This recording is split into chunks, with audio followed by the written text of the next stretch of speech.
Balanță, bine ai venit și mă bucur să te am aici alături de mine. Hai să vedem pentru tine ce energie aduce cu sine persoana aceasta care vine înspre tine în următoarele 7-8 zile. Și aș vrea și un mesaj din partea Universului din acest oracol, să vedem ce ești îndemnat tu să faci în această conexiune. Există mai multe lucruri care se petrec dincolo de ceea ce se vede cu ochiul liber. Există mai multe lucruri care se petrec, lucruri poate chiar necunoscute, și avem numărul 22 și cifra 3 aici. Întoarce-te la ceea ce tu iubești cu adevărat și reevaluează de asemenea adevăratele tale dorințe. Hai să vedem acum, în ceea ce privește tarotul, ce mesaje primești tu, balanță. Uite, această carte mi s-a părut, pajul de cupe este. Mi s-a părut că vrea să fie citită. Poate fi vorba despre un copil, mai ales într-un semn de apă. Poate ai un copil sau persoana ta are un copil sau împreună puteți să aveți un copil.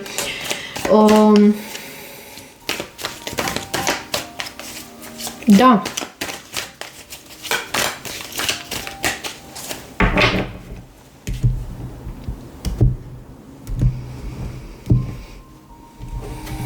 Da.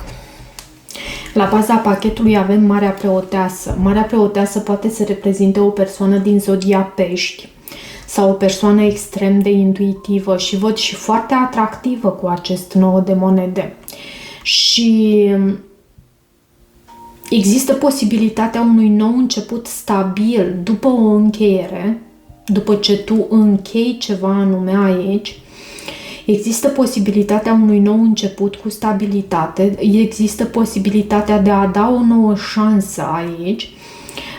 Văd o persoană foarte atractivă, așa cum am spus și la început, cu această mare preoteasă, dar și mai ales cu acest 9 de monede, o persoană care culege roadele muncii sale, care este foarte îngrijită și trăiește în abundență iarăși. Hai să vedem cărțile pe masă. 8 de bâte, Regina de cupe, roata norocului, asul de spade, regele de bâte, 8 de cupe, eremitul în viitorul apropiat și sfatul pentru tine este acest 10 de cupe. Ok.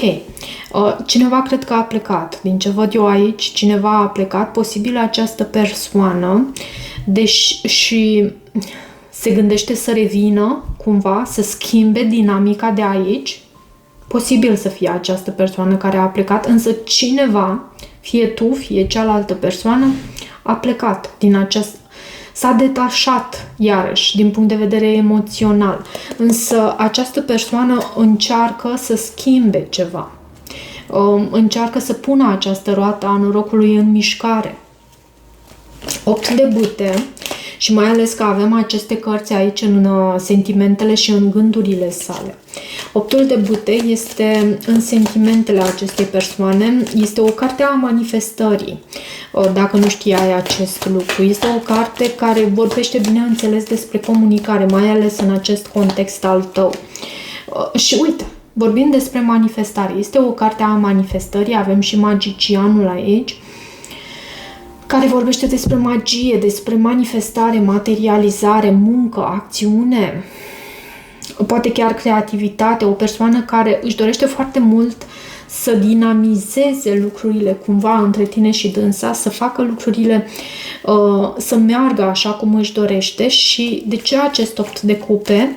Bănuiesc că cineva în trecut a plecat sau e ceva de genul acesta.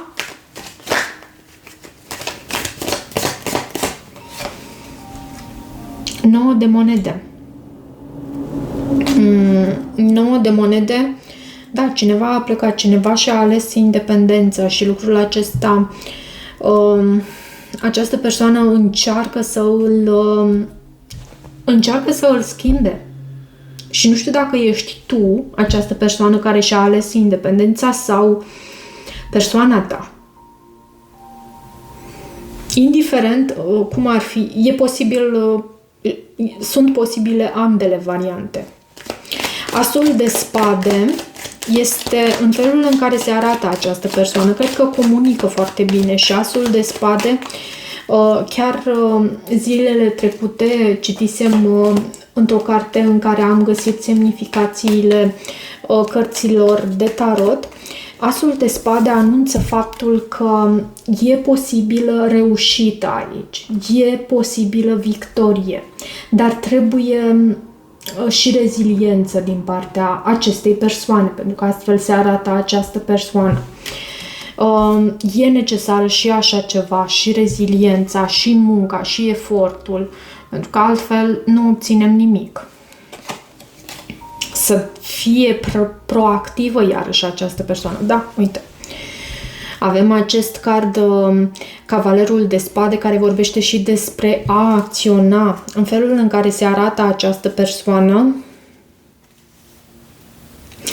pur și simplu, parcă ar vrea din nou această oportunitate cu tine. Vrea din nou această oportunitate cu tine, pentru că altfel lucrurile o îngrijorează pe această... Da, uite, vrea această oportunitate cu tine. Și avem Regina de Cupe în gândurile acestei persoane. Regina de Cupe reprezintă o persoană extrem de empatică, extrem de sensibilă, iubitoare, bineînțeles, care își cunoaște sentimentele și le validează pentru sine. În niciun caz nu bagă sentimentele sale sub preș și le și prețuiește. Văd Pajul de Spade.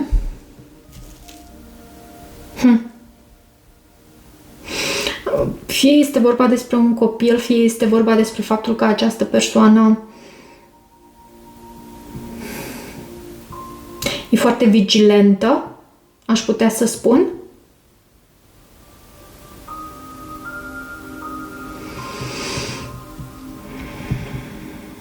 Adună informații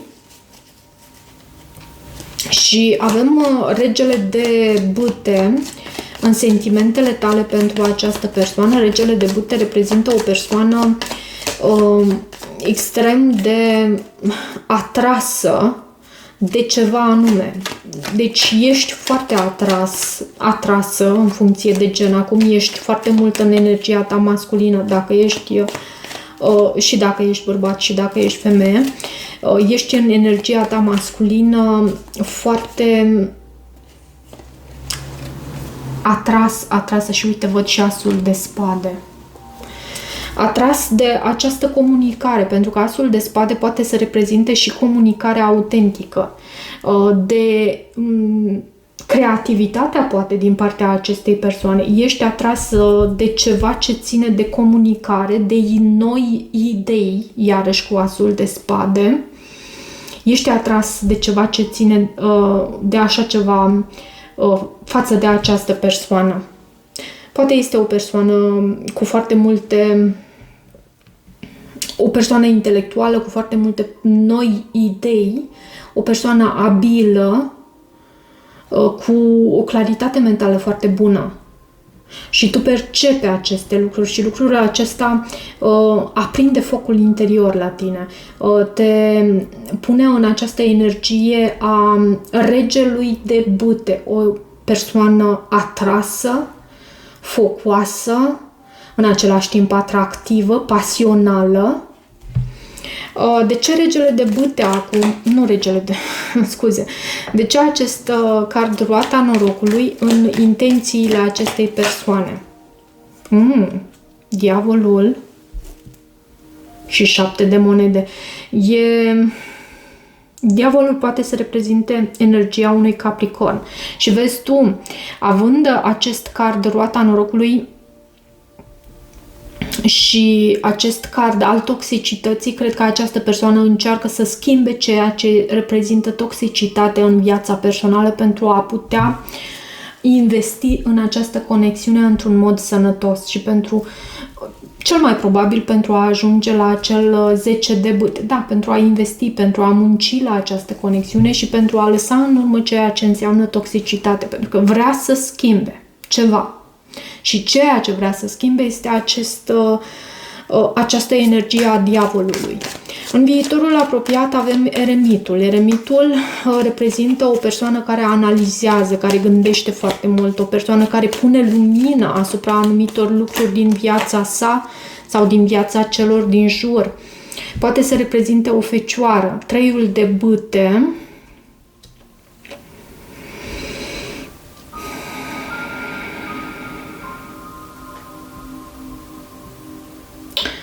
ce este cu acest eremit și treiul de bâte în viitorul apropiat? Treiul de bâte poate să anunțe călătorii, poate să anunțe faptul că îți dorești să te muți în străinătate, pentru unii. Să călătorești în străinătate, anunță planuri. Împăratul. Împăratul este o persoană puternică, e o persoană autoritară care preia controlul și în niciun caz nu lasă confuzia să îl domine. E o persoană care are parte de claritate, de lumină. Eremitul până la urmă are acest felinar cu lumină, cu acea stea în felinar care aduce lumină asupra lucrurilor. Împăratul reprezintă și energia masculină, un berbec, taur, leu. De ce acest 10 de cupe în sfatul pentru tine? Sfatul pentru tine și roata norocului, foarte curios. Și asul de bâte. Pentru cei care sunteți căsătoriți, familia,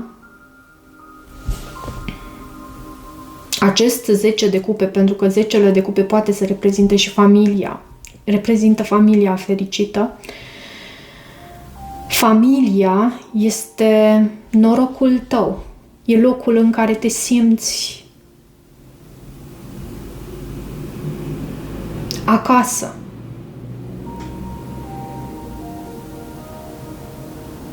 E noroc aici. Șansă. Și văd un nou început cu pasiune. Uite, te văd și pe tine. Chiar la sfârșit te văd pe tine aici în citire cu cartea Justiția. Hai să văd acum în ceea ce privește mesajul din partea acestei persoane. Ce mesaj avem din partea acestei persoane? Uneori stau treaz noaptea, gândindu-mă la tine și încă unul. Știu că am întrecut limita cu tine. Iar la baza pachetului nu pot să mă opresc din a mă gândi la tine. O persoană care se gândește non-stop la tine. Și să vedem acum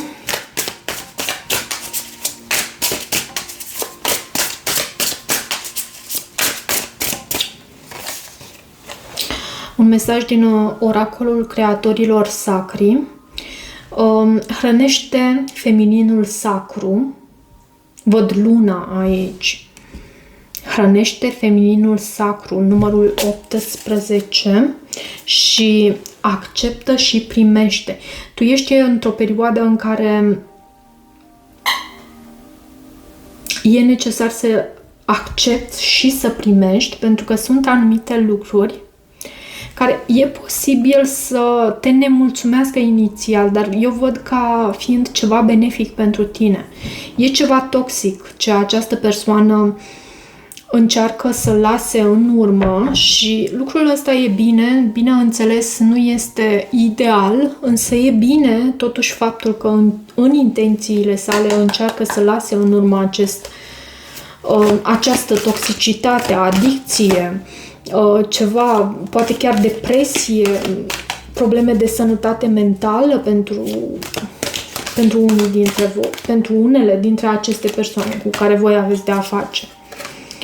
Hoțul de vise, refuzarea chemării, avem aici și am să citesc mesajul acestui card,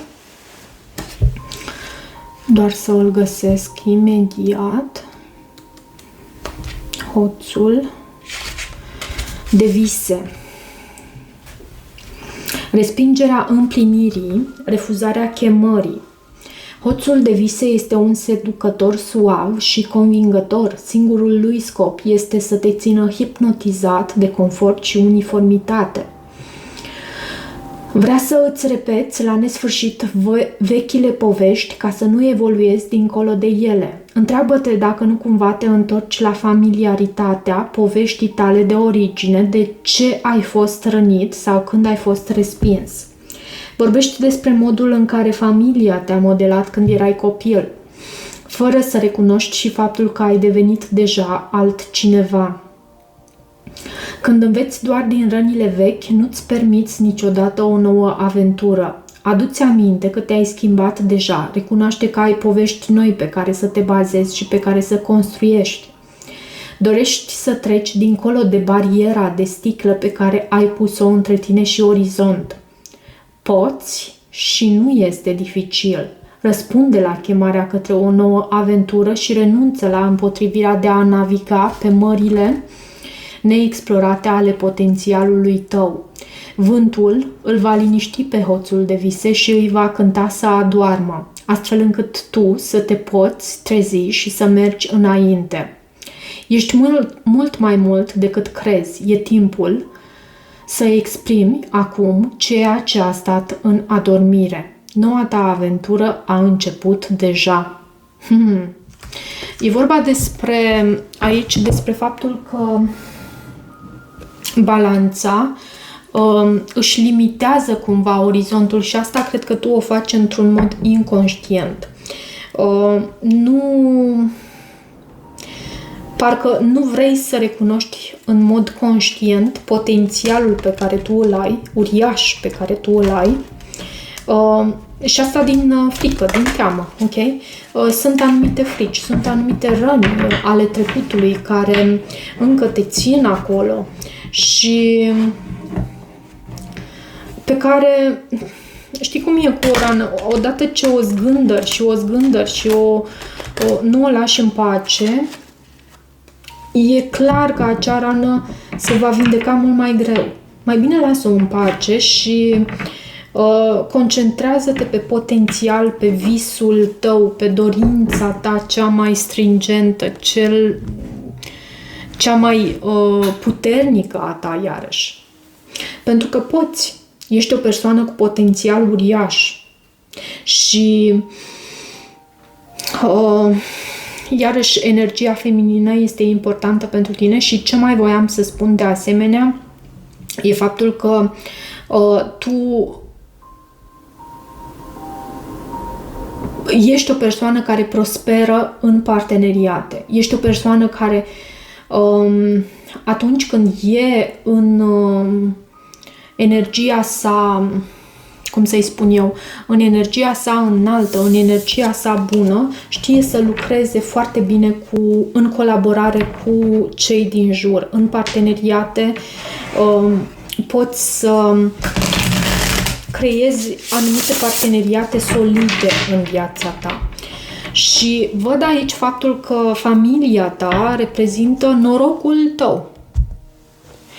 Ok, dragilor, cam atât pentru această citire. Sper că rezonați și că v-a făcut plăcere să o urmăriți. Eu vă mulțumesc pentru faptul că o urmăriți și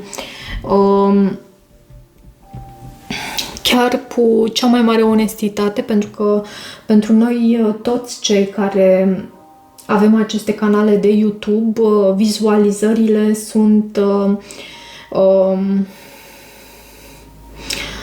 sunt cele care până la urmă ne determină și ne ajută să mergem mai departe și pentru asta like-urile voastre sunt infinit apreciate. Vă mulțumesc pentru asta și da, vă mai aștept aici să-mi spuneți în comentarii cum rezonați. Toate bune!